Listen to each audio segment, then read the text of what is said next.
Makibonding sa live stream ni Josefina, samahan siya sa umagang kay ganda, para makasagap ng masarap at masasayang bago na balita. Dito sa live stream ni Josefina, everybody's bida kahit madalas. Ako si Josefina Adame at ito ang aking araw-araw na kwento. Handa ka ba makinig? Kung oo, ang sagot mo asbar ka ba? Let's go! Kaya ito, ilalatag ko na mula paggising sa umaga. Cellphone agad ang dapat makita pagmulat ng mata, kumpleto ng umaga. Kung ang YouTube ay masalang na, kulang ang araw ko. Wala ang mga mababait na marites ng bayan at atin. Silang bibigkasin one by one, ang masipag ngunit super talaga sa pagiging marites ng bayan.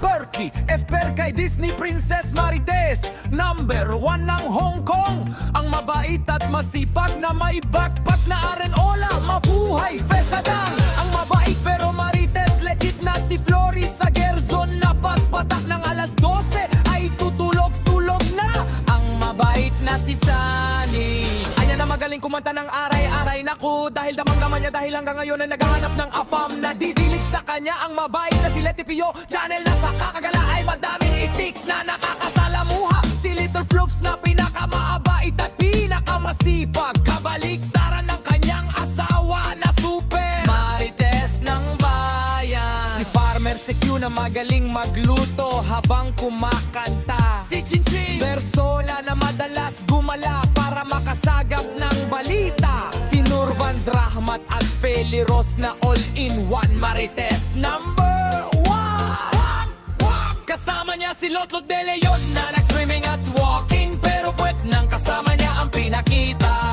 Si Detrios na hanggang ngayon ay di pa nakabalik after niya maggala sa Borracha. Si Nili Amix Debe na nakalimagutan na marites ng YouTube, kaya di pa bumibisita kay Josefina. Si Leonila Barameda na naiiyak kapag nakadininig ng malungkot na kanta, kaya marites legit siya. Si Arlen Journey official na aalis para magdilig sa oras ng alaoo na. Si Viva